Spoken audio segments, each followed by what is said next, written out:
Hello, my name is Hanna, and I am 96 years old. I watch young people today, and they tell me they're depressed. I don't dismiss them, because pain is pain.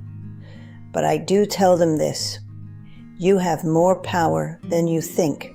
I was 14 years old, and in one afternoon, I lost my entire family. My mother, my father, my two younger brothers, my sister and I were the only ones left. Before I run out of time, I need to tell you something. Something most people don't understand until it's too late. The things you're worried about right now, they don't matter. Not in the way you think they do. I know this because I've lived through the worst thing human beings can do to each other. And I'm still here, still breathing, still finding reasons to smile. And I'm going to tell you how. In 1944, the soldiers came to our village in Poland. We had heard rumors, whispers about camps, about trains that took people away and never brought them back. But my father said we would be fine. We just needed to keep our heads down, wait it out. We didn't wait it out. 3 days later, we were packed into cattle cars, 120 people, in a space meant for 40. No food, no water, just bodies pressed against bodies, the smell of fear, children crying, old people collapsing, and the train kept moving. For 3 days and 3 nights, that train moved. When the doors finally opened, I saw something I had never seen before. Dogs barking, guards shouting in German, and smoke, thick black smoke coming from chimneys. My mother grabbed my hand. She looked at me and said, "Stay close. No matter what happens, stay close." Those were the last words she ever said to me. They separated us immediately. Men to one side, women to the other. Then they separated again. Young and strong to the left. Old, sick, children to the right. My mother had gray hair. She was 52. They sent her to the right. I tried to follow. A guard hit me with his rifle. I watched her walk away. She turned back once, just once, and she smiled at me. I didn't know that smile was goodbye.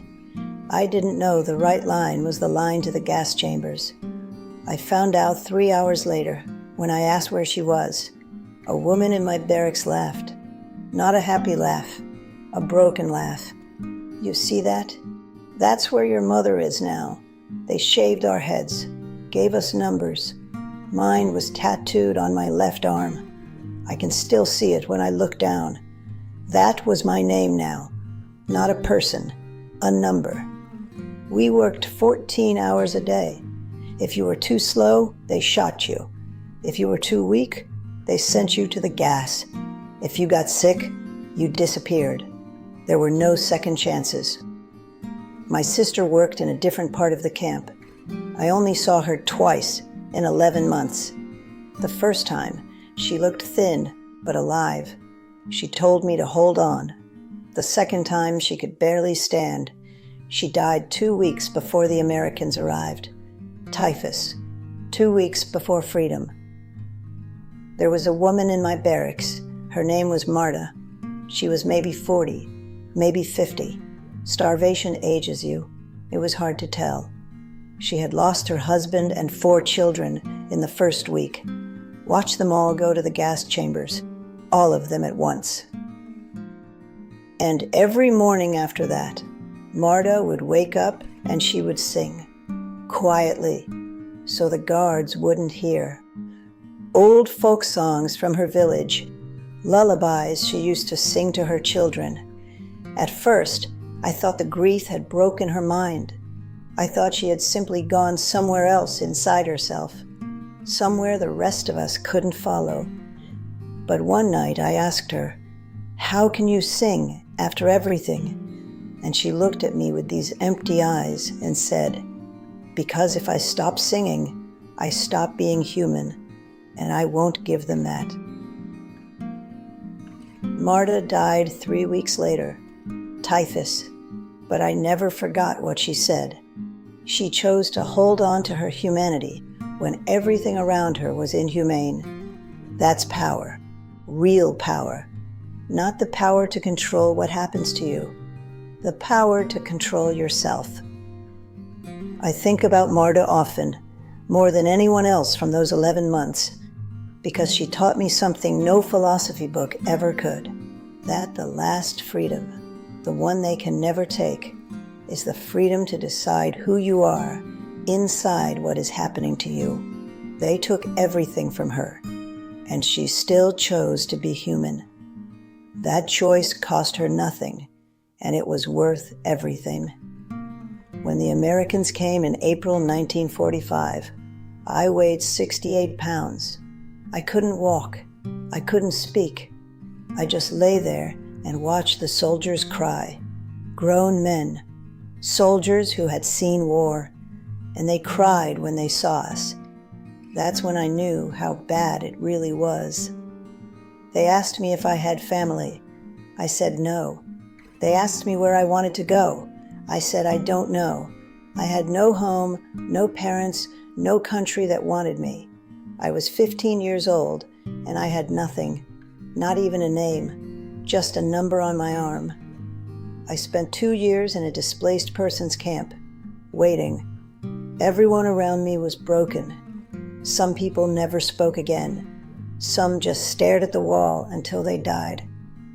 I decided I wasn't going to let them win. The Nazis wanted to erase us, and I thought, if I give up now, they won. So I didn't give up.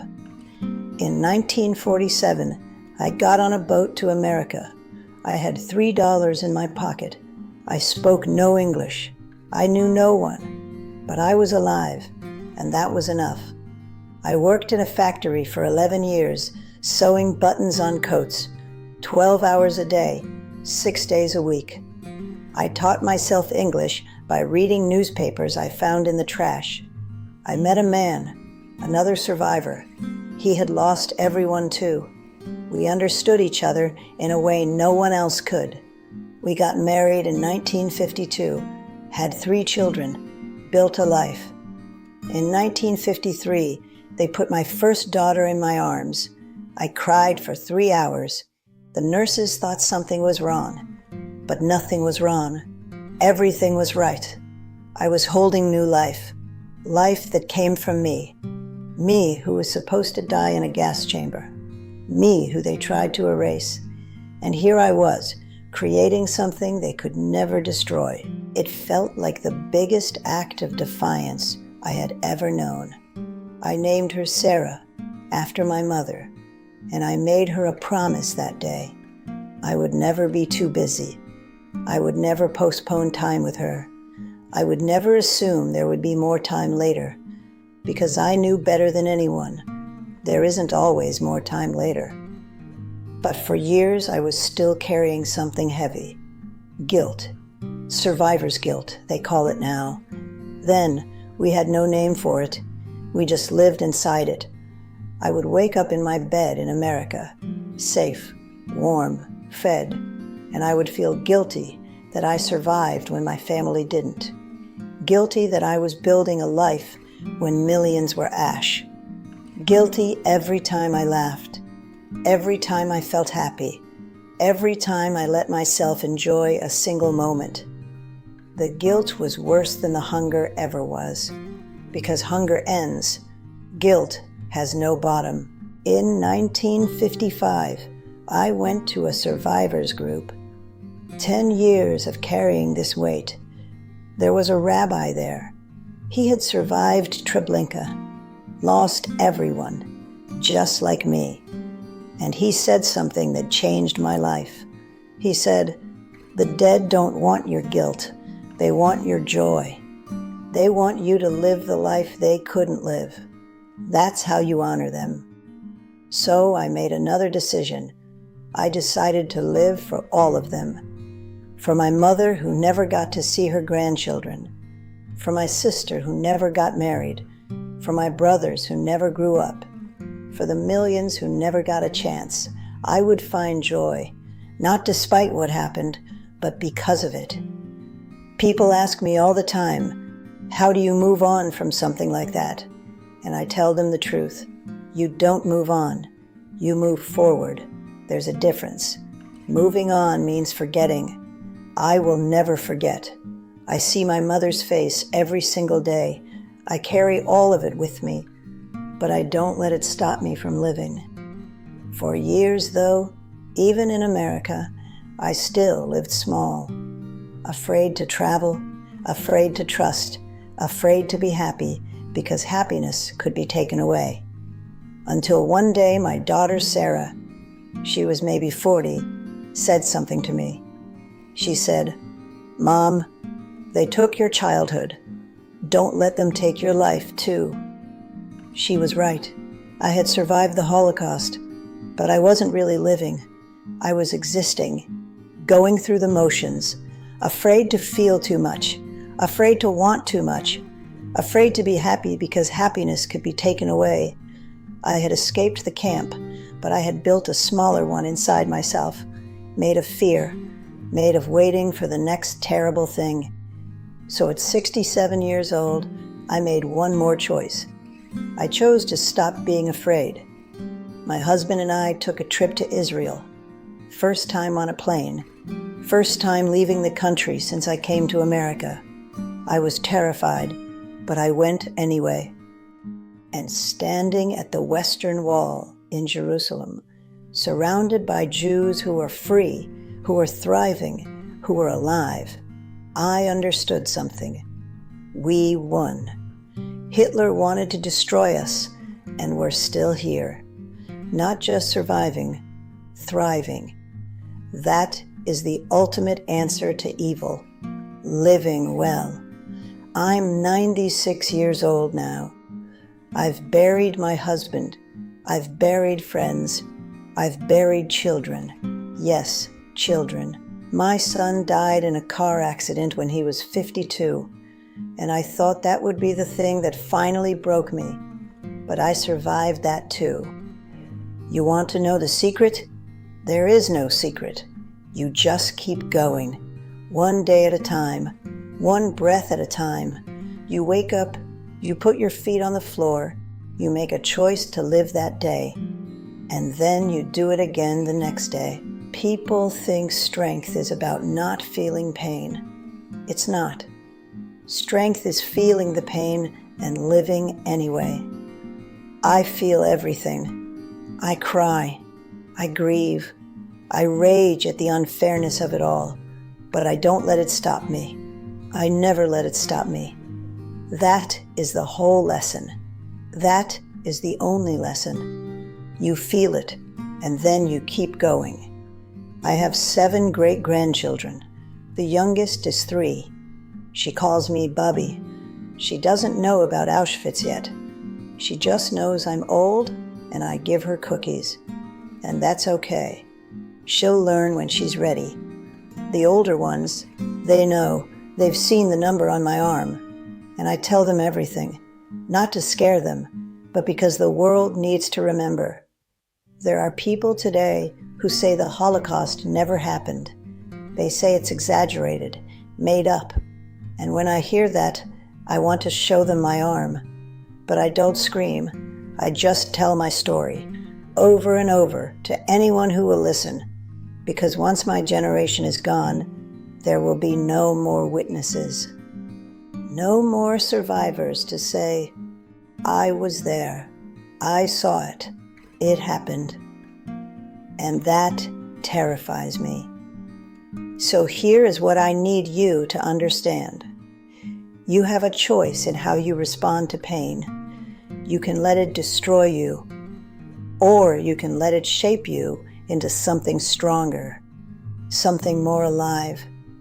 You think you can't survive a loss? I lost my entire family and found love again. You think you can't start over?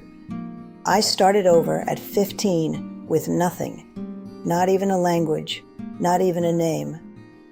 Every morning, I wake up at 5:30. My body doesn't sleep much anymore. Too many memories, too many nightmares that never went away. But I get up, I make my coffee, I sit by the window, and I watch the sunrise. Every single sunrise feels like a miracle to me, because there was a time when I thought I'd never see another one. There was a time when I counted sunrises, wondering which one would be my last. Standing in that camp, freezing, starving, I used to look at the sky through the fence and think, someone on the other side of this fence is watching the same sunrise and doesn't even notice it. They will rush past it. They will look at their feet. They will think about what they have to do today, and they won't see it. And I would have given everything I had left just to be them, just to be someone whose biggest problem was a busy morning. Now I get to see those sunrises every single day, a gift I don't deserve, but I'm grateful for anyway. So let me leave you with this, the most important thing I've learned in 96 years. Life is not about what happens to you. It's about what you do with what happens to you. Terrible things will happen to you, to people you love, things you didn't earn and didn't deserve. You can't control that. Nobody can. But you can control your response. You can choose bitterness or gratitude. You can choose to be destroyed by your past or defined by how you rose from it. I chose to rise, not because it was easy, not because I'm strong, but because the alternative was letting evil win. And I'll be damned if I let that happen. I'm 96 years old. I'm a survivor, not just of the Holocaust, but of 82 years of living after it. And I'm telling you, it's worth it. All of it. The pain, the struggle, the rebuilding. It's all worth it. Because you get to be here. You get to see sunrises. You get to love people. You get to matter. Don't waste it. Don't waste it on fear, on regret, on waiting. Live fully, gratefully, now. That's everything I know, condensed into one truth. Choose to live. The clock is ticking for all of us. Make it count.